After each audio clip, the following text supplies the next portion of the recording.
Quand la femme ne peut plus servir de marmite, elle sert de couvercle.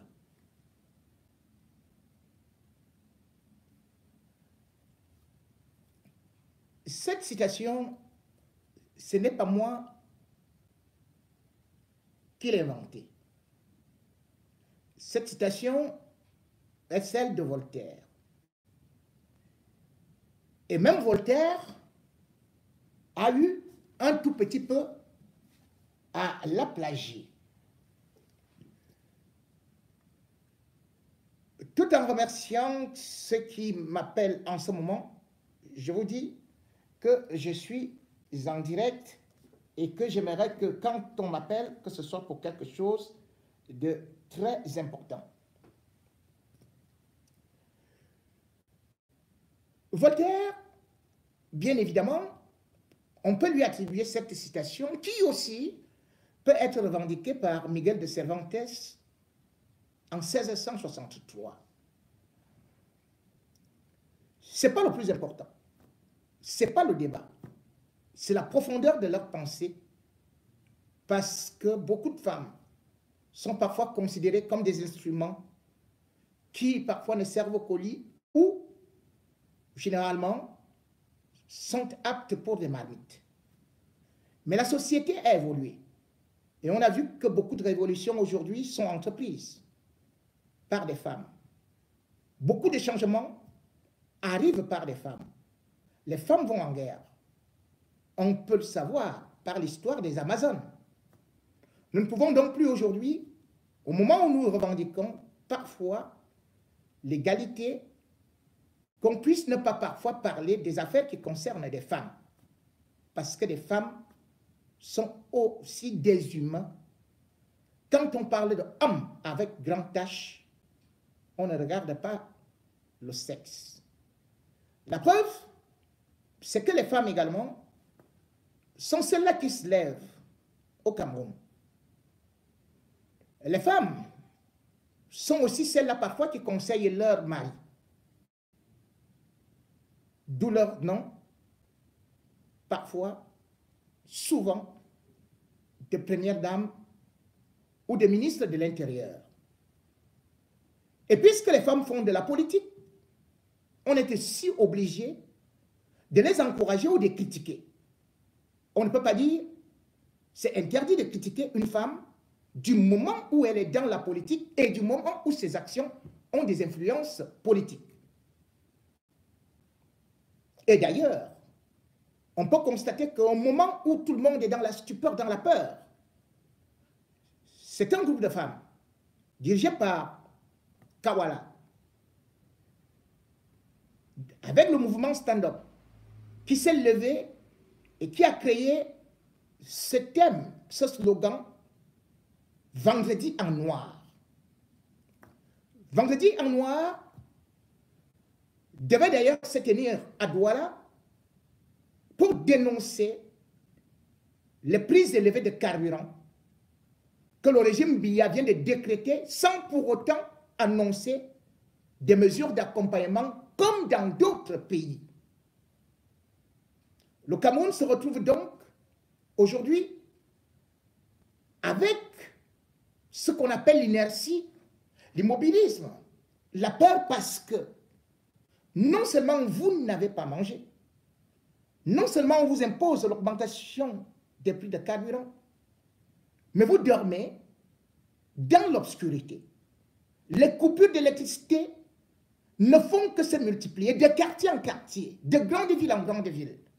Combien de Camerounais, combien d'heures passent-ils dans l'obscurité, mais ne doivent pas parler parce qu'ils sont en Afrique noire. Et en Afrique noire, le dirigeant noir vous met dans le noir, le désespoir, mais vous dit, je suis le seul espoir, et vous ne devez jamais lever le petit doigt, sinon je vous envoie mouroir. Et tout le monde s'était, oubliant qu'on est déjà mort du moment où on n'a même pas d'électricité, on n'a pas d'eau, on n'a pas à manger, on n'a pas de soins de santé, et subitement encore, même ceux qui pouvaient profiter de la lumière venant de chez le voisin le voisin lui-même devrait mettre dans le groupe électrogène le carburant. Or, le carburant a augmenté, ce qui signifie que tout va augmenter. Mais qui se lève? C'est donc Kawala, qui d'ailleurs avait été candidate à l'élection présidentielle et qui peut dénoncer un certain nombre de choses, tout comme également Maurice Kamto en a dénoncé, et d'ailleurs cela l'a conduit directement en prison avec tous les militants à qui nous tirons encore chapeau pour leur sacrifice.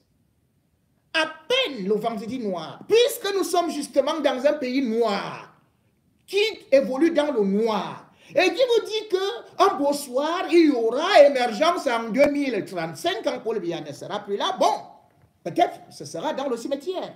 Les cimetières, sous terre, il n'y a pas d'électricité. Mais sauf que, lorsqu'il faut réagir, ce sont nos frères, nos sœurs, nos enfants, nos cousins. C'est eux qu'on envoie venir nous matraquer. Parce que eux, ils portent déjà la tenue. Ils oublient qu'ils viennent de ces sous-quartiers-là. Ils oublient qu'ils souffrent et qu'ils vont rentrer dans ces sous-quartiers-là. C'est eux qui viennent avec des matraques. C'est eux qui viennent avec de l'eau, des bombes lacrymogènes. Alors qu'ils connaissent la réalité.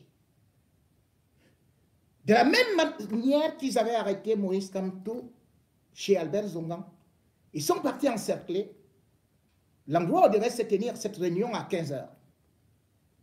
Mais Kawala a dû dire que ne venez pas parce que c'est très grave ici. Ils nous ont déjà encerclés. Bref, au Cameroun, même si la Constitution permet des réunions, permet des manifestations, le régime Biya dit non. Et cependant, le régime Biya trouve que ce sont ces partis politiques, ceux qui sont dans le besoin, qui n'ont pas mangé, c'est eux qui n'aiment pas le pays. C'est eux qui veulent déstabiliser le pays. Ce sont les ennemis de la patrie. Parce qu'ils ont eu juste à pousser des cris de petite perdrix. Et pourtant, c'est le même régime qui va vous dire que le Cameroun est le seul pays au monde qui organise la fête de la jeunesse dans la gérontocratie, où tout le monde est vieux. Le Cameroun est le seul pays au monde qui a transformé le 11 février en fête de la jeunesse. En fait, ce qui disait faire de lance de la jeunesse. Et j'utilise tout simplement cette jeunesse-là dans l'armée, dans la police, comme le fer contre les populations.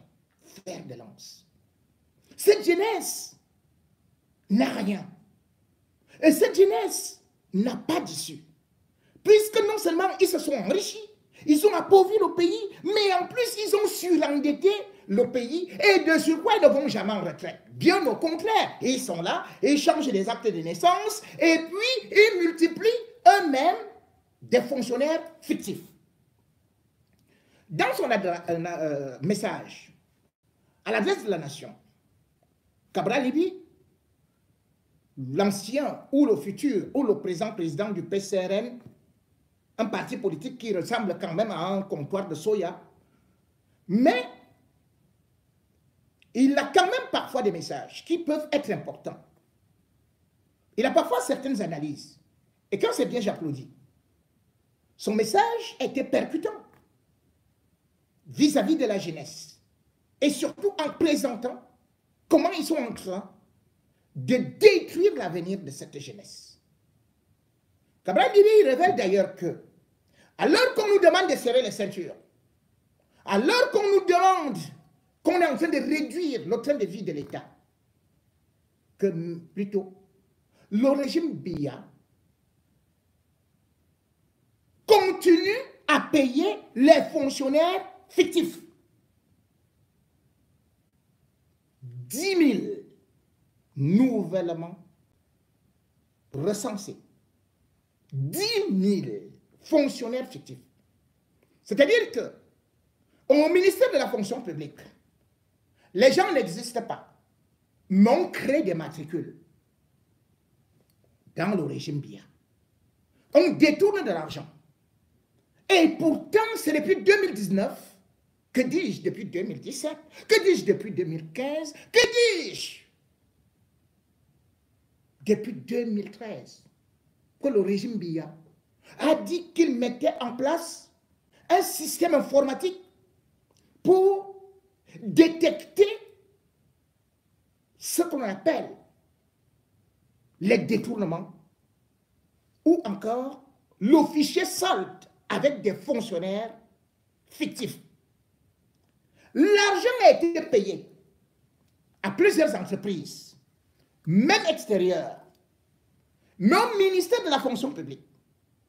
Où sont les gens de BIA et aussi au ministère des Finances?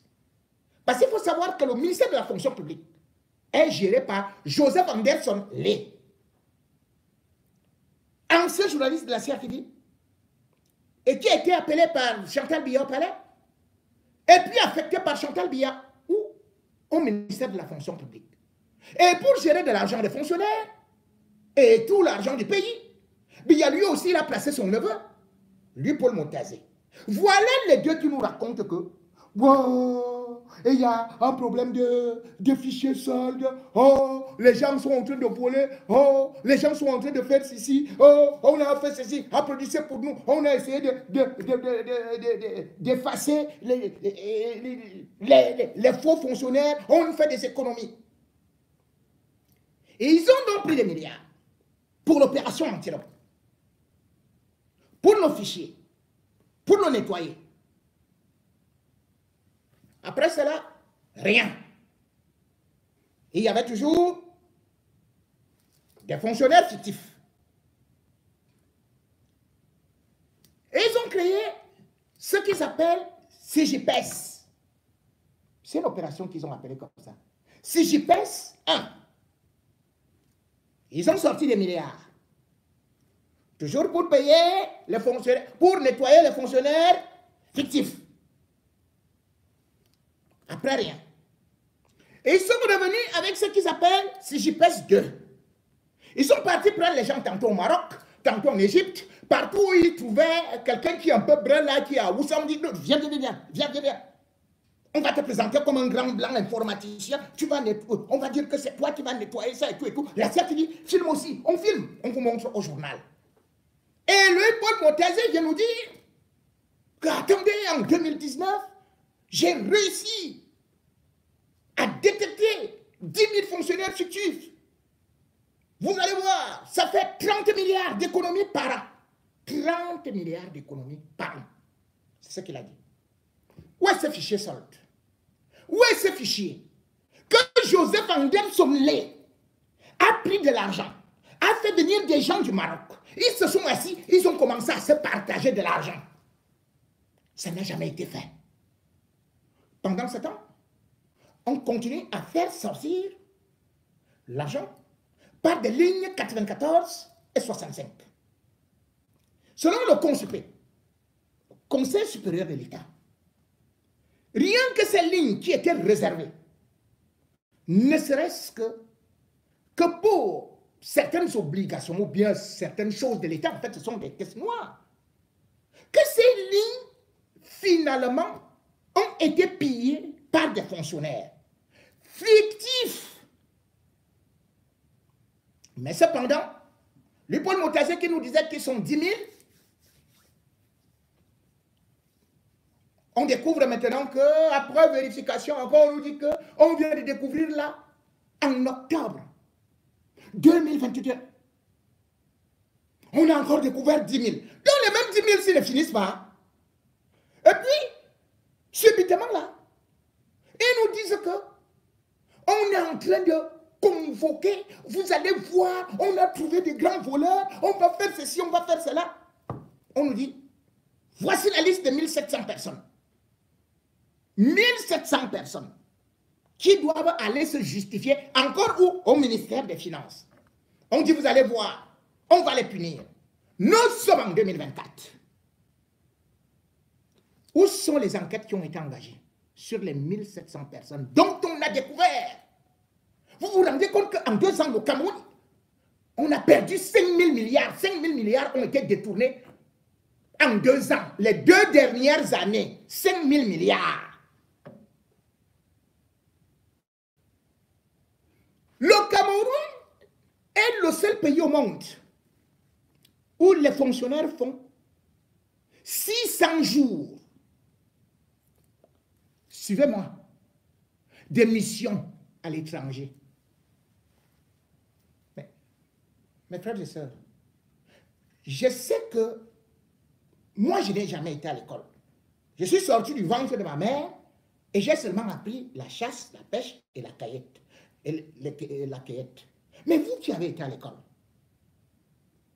dites-moi, une année a combien de jours? 365 jours. Comment un fonctionnaire peut faire 600 jours de mission par an? Même la loi autorise 100 jours de mission. Mais les fonctionnaires camerounais ont réussi l'exploit à faire 600 jours de mission. Et ils sont dehors. Personne n'est en prison. On est venu vous présenter un gars là, on a dit, oh, c'est le gars là. Celui qui faisait les faux machins, celui qui volait tout l'argent du Cameroun. On est parti avec lui à Konengi. Juste parce qu'il était en train de dire que les hauts fonctionnaires, les hauts gradés de l'armée, eux tous ils étaient dans les lignes 65, dans les lignes 94, avec, bien sûr, des soldes en avance. Voilà comment notre pays s'est appauvri. Ce sont eux qui ont tout volé, qui continuent à voler.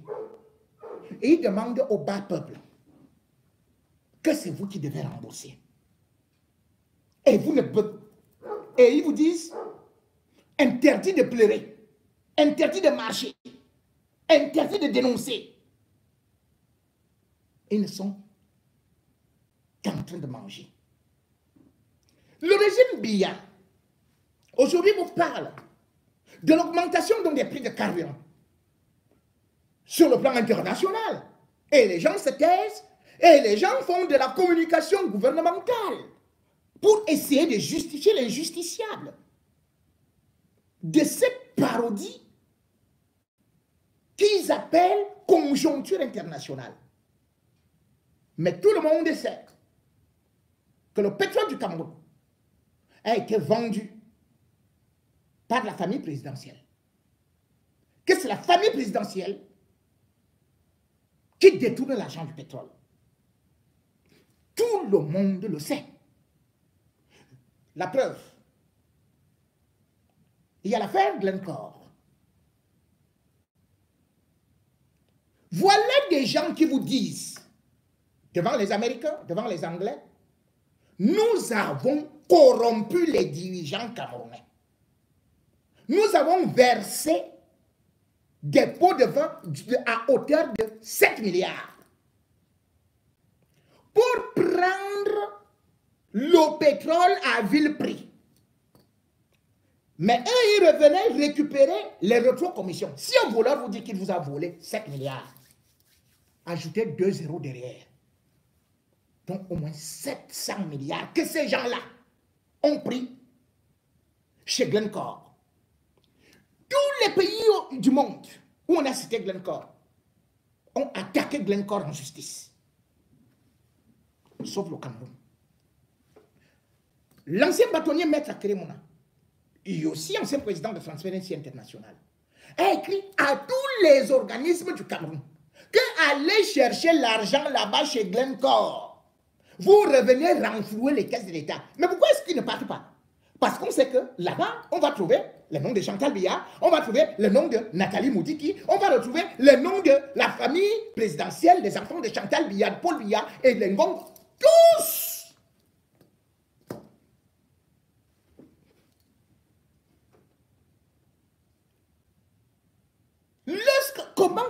comprendre qu'un pays comme le Cameroun, on vous dit, vous produisez le pétrole, mais vous ne parvenez pas à le transformer. La Sonara, ils ont laissé ça brûler. Ils ont brûlé ça. Et par la suite, même les Camerounais qui pouvaient aussi embaucher d'autres Camerounais, c'est-à-dire acheter du pétrole comme des traders et revenir offrir à l'État du Cameroun, ils avaient refusé. Ils préfèrent prendre les étrangers pour surtaxer, pour faire que les prix soient élevés, et comme ça, ils se partagent les rétrocommissions. Au résultat des courses, vous vous rendez compte que en 2015, ce Glencore dont on parle est devenu concurrent d'un Camerounais qui employait des Camerounais, qui achetait du bon pétrole et qui venait revendre ça au gouvernement à bas prix. Mais qu'est-ce qu'ils ont fait? Ils l'ont viré. Ils l'ont viré. Parce qu'il avait mis un directeur qu'on appelait Edine Bernard. Bernard Edine. Qui ne rendait compte qu'à lui. Et qui cherchait tous les bandits de la terre.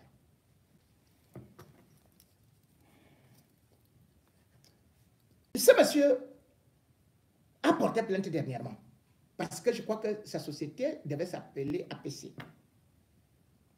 Lui-même, Écolo Mundi.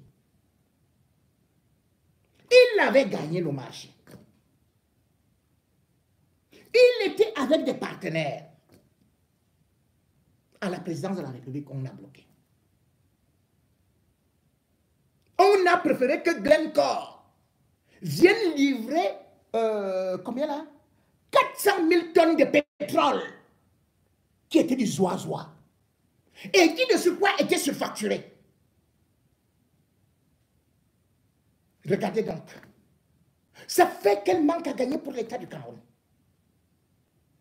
Regardez dernièrement ce qui vient de se passer. On vient là. Quand la présidente de la République est arrivée, Chantal Biya, boum, on dit, on change déjà le directeur de la Sonara. Après, il y a Kotko. Et après. Pendant ce temps, on est dans des difficultés, on est dans des problèmes diplomatiques avec le Tchad. Le Tchad qui est en train de nous humilier. Le Tchad qui a compris que la famille présidentielle ne fait que voler, voler, voler, voler, voler. J'ai parlé tout de suite de ce qu'on appelle les fichiers soldes, qui sont fictifs. Vous connaissez combien de centaines de milliards le Cameroun a déjà perdu? Et d'ailleurs, il vous parle de 10 000. C'est faux. Le Cameroun compte 410 000 fonctionnaires. Or, il y a un président d'une confédération syndicale pour le secteur public, Jean-Marc Bikoko. Dans ses analyses et dans ses enquêtes, avec ses équipes, ils ont déclaré que au Cameroun, là, notre Cameroun, il y a 46 000 fonctionnaires fictifs. 46 000 personnes qui sont payées chaque mois, qui ne vont pas au travail, qui n'existent pas, qui sont décédées. Mais ça se passe entre qui et qui? C'est lui, Paul Montazé. Côté d'Ia, et c'est du côté de Chantal, c'est Joseph Anderson Ley. Et c'est le même gens qu'on retrouve dans le contrôle de notre pétrole. On pourrait être comme le Qatar, on pourrait être comme l'Arabie Saoudite. Mais aujourd'hui, on vous fait comprendre qu'on a eu un scandale. En avril 2023, l'ambassadeur du Tchad au Cameroun a a décidé, enfin, le chef de l'État, Mahamat Idriss Déby, a décidé de le rappeler. C'était le 20 avril. Juste parce que la société Savannah avait été créée par Chantal Biya et Nathalie Moudiki et leurs enfants. Perenco, qui pourtant était là, avait soumissionné, avait été écarté. Et finalement, Savannah était déjà là pour aller encore voler le pétrole des Tchadiens. C'est-à-dire, vous finissez de voler au Cameroun, vous partez maintenant voler au Tchad. Humiliation totale. Le petit enfant a dit, jamais. Vous, avec le Cameroun, c'est bon, j'arrête. C'est là où Paul Biya envoie Ngongo, le 26 avril 2023, au Tchad, pour aller supplier le petit garçon là. Franck Biya lui-même aussi, qui est dans les magouilles, il était parti là-bas nuitamment pour rencontrer le chef de l'État du Tchad, pour essayer de calmer. Et après, Mahamat Idriss Déby est venu à Yaoundé. Il a été reçu par Paul Biya par rapport à ce scandale-là du pétrole. Comment vous pouvez comprendre que aujourd'hui on nous dit que ce sont les prix internationaux qui ont fait ceci et ça? Vous produisez le pétrole. Vous êtes même incapable d'assurer la petite usine qui produisait le pétrole.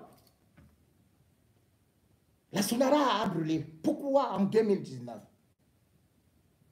Parce que justement, non seulement ils voulaient faire des rétrocommissions, mais surtout, il faut aussi savoir qu'on ne peut pas reconstruire la Sonara. Vous savez que toute grande société est assurée. Toute grande société.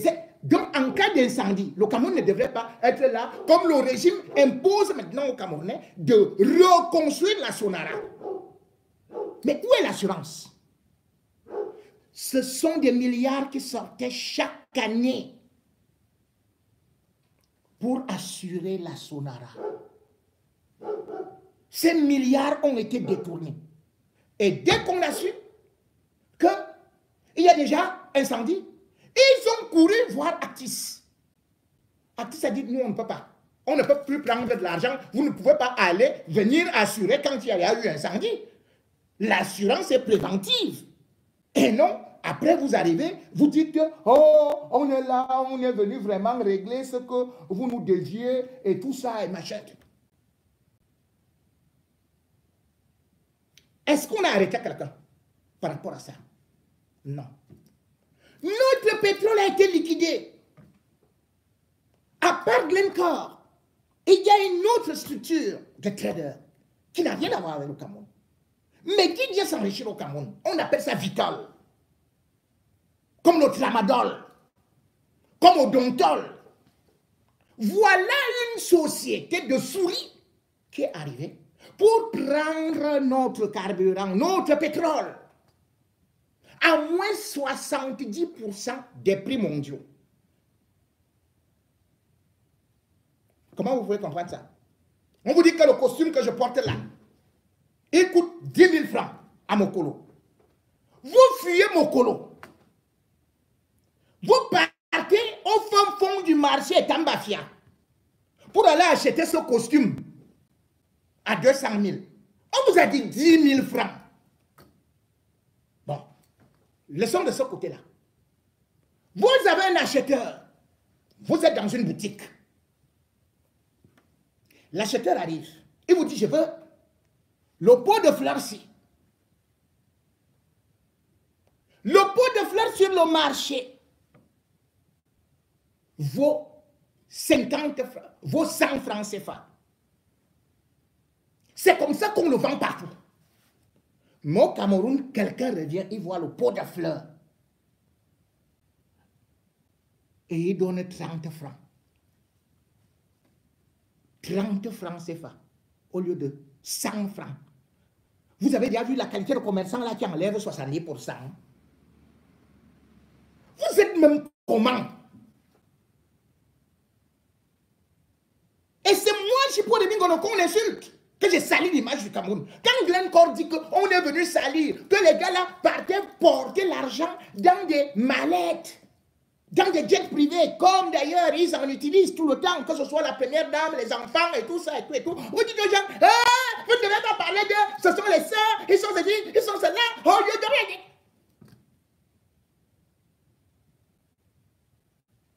Le pétrole, c'est pour eux. Le père de Chantal Biya n'était pas un Français. Hein. Le gars, il était dans les affaires des armes là-bas, où il était quoi, il était quoi, il était même, on ne sait même pas. Comment se peut-il que c'est lui qui vienne gérer le pétrole du Cameroun? Nathalie Moudiki,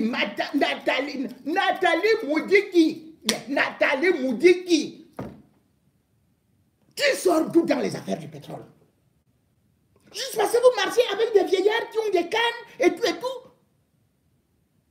Vous mettez à gérer le pétrole et à faire qui est cette crise qui est installée. Quand on parle aujourd'hui de la vie chère, quand on parle de ces prix qui ne font que s'élever au niveau du pétrole alors qu'on en produit, on ne sait même pas combien est-ce qu'on le vend sur le marché mondial. C'est à cause de qui? Ce n'est pas à cause de vous.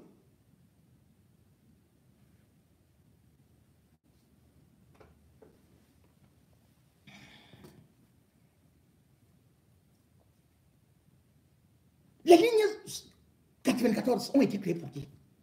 65. Vous ne pouvez pas prendre cet argent-là pour faire des économies. On subventionne le pétrole, on subventionne, ils envoient les faux ministres là. En tout cas, prenez notre argent, mangez ça, farottez comme les bobdas. Comme vous êtes un régime de bobdas. Mais un beau jour, vous allez comprendre que tellement vous avez consommé ça que pour aller aux toilettes, ce sera la constipation. De toutes les façons, c'est un empire que vous avez construit. L'empire des riches qui nargue les pauvres. L'empire des lions qui se moque des fourmis. Sauf que la demeure du lion finit par être détruite, mais celle des fourmis jamais n'est détruite parce que les fourmis travaillent toujours ensemble. Vous êtes en petit nombre. Votre temps arrive. On va se voir. Vous êtes content que vous êtes dans le régime, que vous êtes fort, que vos enfants, ils prennent de l'argent gratuitement, ils prennent les avions, les jets privés, ils nous narguent. Lisez l'histoire. Et retenez encore cette formule. D'ordinaire, même les empires les plus conquérants meurent d'indigestion.